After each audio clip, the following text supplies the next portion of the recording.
Então tá bom. Pessoal, bom dia.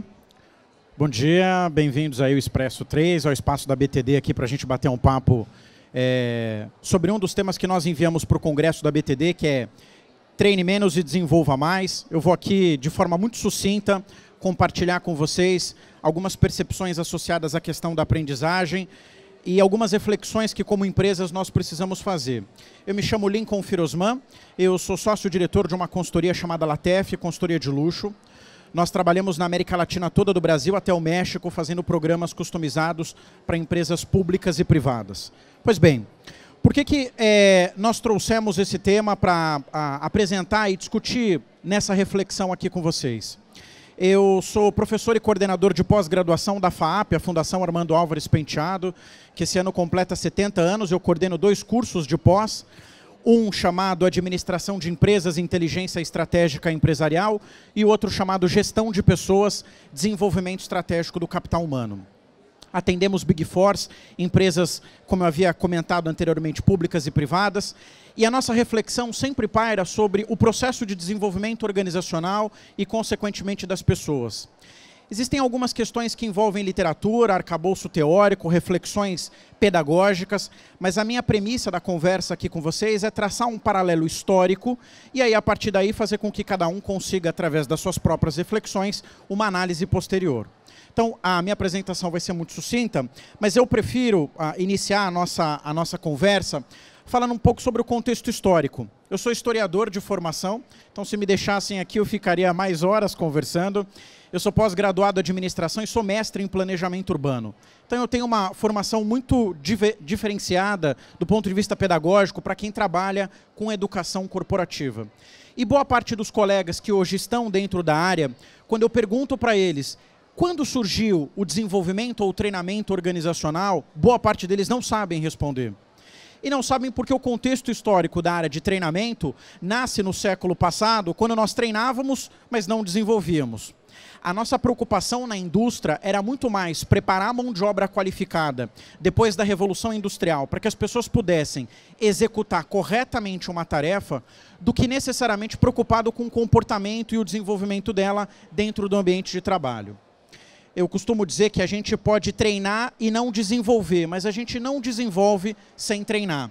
Então, essa premissa básica mostra uma contextualização histórica que muitos profissionais que trabalham na área de educação corporativa não sabem. Quando nós propusemos o tema Treine Menos e Desenvolva Mais, é justamente porque muitas vezes, com os nossos clientes, parceiros e alunos, nós percebemos uma sede muito grande das empresas em investirem em educação corporativa. Nós estamos num congresso voltado para isso.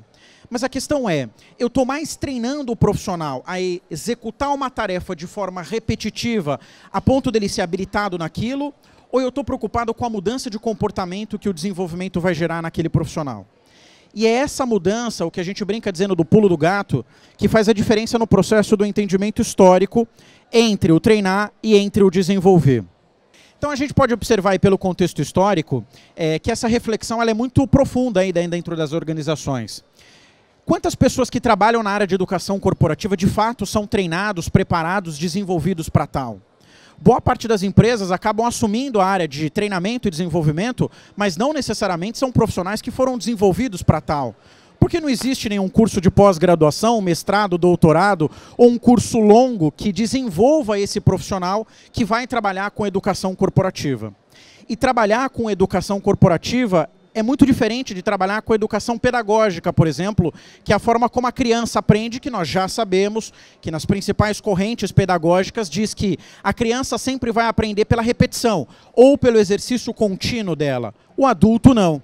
Se eu colocar um adulto e disser para ele uma determinada coisa que ele deve fazer e repetir aquilo insistentemente, ou seja, de forma contínua, provavelmente a possibilidade daquele adulto identificar que a forma como eu estou tratando é muito mais como se eu estivesse tratando uma criança, pode gerar um processo de desconexão entre o que ele aprendeu versus o que ele vai executar. Nessa premissa, eu costumo fazer uma analogia muito grande que é a seguinte: nós vivemos numa sociedade onde que o significado do trabalho para o brasileiro é muito mais do que a gente pode imaginar. Para o brasileiro, as relações profissionais, elas começam fora do ambiente de trabalho. por isso que quando você contrata um novo colaborador, uma das primeiras coisas que ele faz é te procurar no Facebook. Porque para nós a premissa social ela é muito mais importante do que qualquer outra premissa. E isso faz com que as pessoas não entendam que o desenvolvimento organizacional não é necessariamente uma premissa obrigatória das empresas.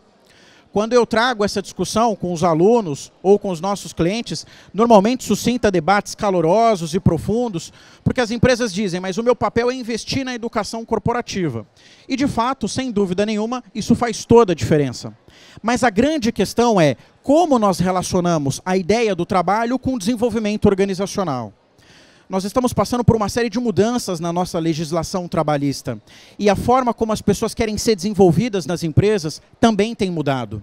Isso significa que se a gente continuar fazendo as coisas da mesma forma como fazíamos há 10, 20, 30, 40 anos atrás, provavelmente a sua empresa vai ter um excelente número no contexto do treinar, mas possivelmente um número a desejar na questão do desenvolver. Esse é um resultado recente publicado pela Unesco com a Organização das Nações Unidas, onde mostra um hiato que nós temos na educação do Brasil. E por que eu estou mostrando isso para vocês? Para mostrar que esse ato vai se refletir naquele treinamento que provavelmente você vai realizar com o teu colaborador. Notem que o Brasil hoje está em 8º lugar entre os países com mais adultos analfabetos. E sabe o que isso impacta num treinamento não de liderança, não de team building, mas um treinamento que você precisa fazer com uma camareira de um hotel, com um garçom de um restaurante, com um atendente de uma padaria, com pessoas que provavelmente possuem um nível de instrução menor, vai impactar na forma pedagógica e andragógica como você vai compartilhar conhecimento na sala de desenvolvimento. Então esse problema que nós temos hoje na educação brasileira se reflete diretamente na forma como nós desenvolvemos os profissionais dentro das organizações. O Brasil está em 80º lugar de 82 países entre os piores índices da educação no mundo. Só 7% da população brasileira, 7%, tem acesso a cursos de pós-graduação. Isso significa que boa parte das pessoas que nós colocamos numa sala para desenvolver apresentam ou vão apresentar dificuldades de compreensão e de entendimento e que provavelmente vão sair felizes porque algo de extraordinário aconteceu, uma dinâmica diferente foi proporcionada. Mas se você perguntar 2, 3 dias depois o que ela aprendeu, de fato você deve ter um hiato também na resposta dela versus o que ela deve executar na prática. Esse é um outro índice que mostra na América Latina o nosso posicionamento. Então, percebam aí que a média de escolaridade vai dentro daquele contexto que eu havia mostrado para vocês. Então, a média de estudo do brasileiro é de 7 anos. Considerem a seguinte conta: pré-1, pré-2, pré-3, pré-4, primeira, segunda e terceira série. É isso que nós estudamos na maioria do tempo. É isso que o brasileiro, na sua grande maioria, contribui educacionalmente. E esse problema vai se refletir lá dentro da sala de desenvolvimento quando nós trouxermos esses profissionais que provavelmente são fruto de uma desigualdade social, que não é o caso do nosso debate, mas que acabam acarretando isso dentro de uma sala de desenvolvimento corporativo. Esse foi o retrato que a BTD mostrou no ano passado, eu até tomei a liberdade de colocar, só para vocês identificarem um pouco de como foi o ano de 2016 e como ainda nós, do ponto de vista de desenvolvimento, desenvolvemos muito pouco as nossas equipes de trabalho. Se você pensar num ano que tem 360 dias, tirando feriado, folga, Natal, Carnaval, nós treinamos menos do que 3 jornadas de trabalho se nós fizermos a soma de 8 horas de trabalho por dia. Ou seja, é muito pouco perto do que países mais desenvolvidos costumam fazer associados ao desenvolvimento educacional.